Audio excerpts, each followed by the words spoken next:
in our group about smart lighting and how possibly negative a huge, brightly lit, gaudy casino could be on a really what is a very residential neighborhood. And we talked about rather than huge spotlights and terrible neon signs, the idea of using lit iconic monuments and interior windows from the tops of the buildings to shed light on the street. All lighting fixtures, of course, shielded so they're not emitting light everywhere. And then stuff like solar LED lighting and non-illuminated face panels to kind of tamp down on the lighting as well a little bit. So, that's what we talk about. This is an address.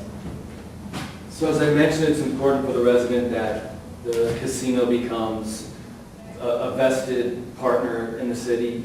And so if you don't already know, the casino is going to get taxed 33% on their gross sales. And so that's expected to bring about $20 to $30 million into the city every year. So the idea of tax increment financing is really important, and it's something that we feel it can be influenced beyond just the design and programming of the site, because of course that gets brought to city council, and that's a part of the political process. In terms of jobs, the casino is going to employ approximately 2,800 full-time employees. They've made a commitment that they're going to hire 90% of that workforce locally. We want to propose that they have job training centers that they actually open up a site, perhaps in a place like Over the Rhine, and teach people how to do the jobs that are needed, so that more and more applicants can come.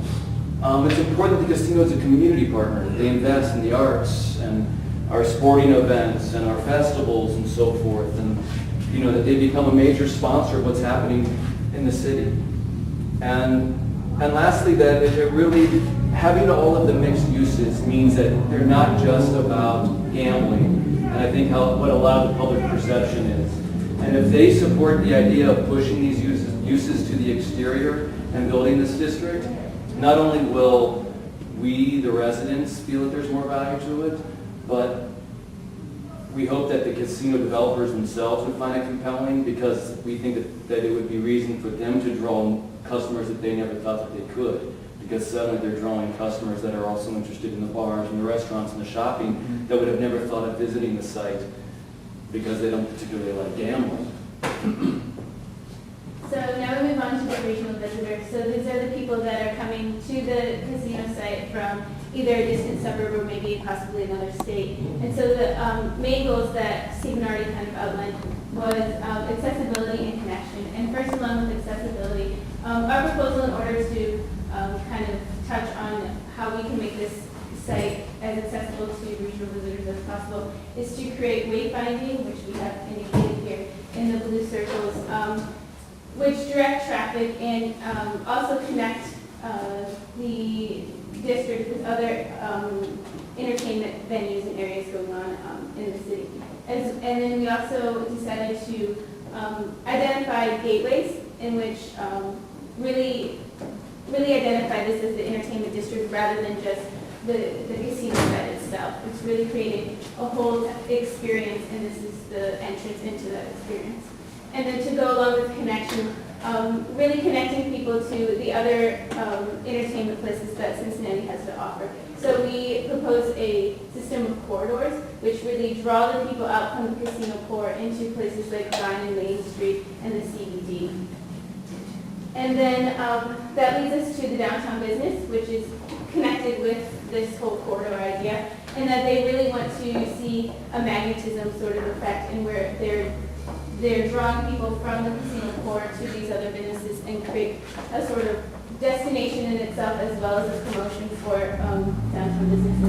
So again, we have the corridor system, and to talk a little bit more specifically about that, these corridors would be well-lit, safe areas, and really become a destination in themselves, possibly just becoming a pedestrian corridor with no traffic at all. And then also having wayfinding and distinctive elements, such as pavers that kind of line the path and showing you where you're going and how you get to these other elements.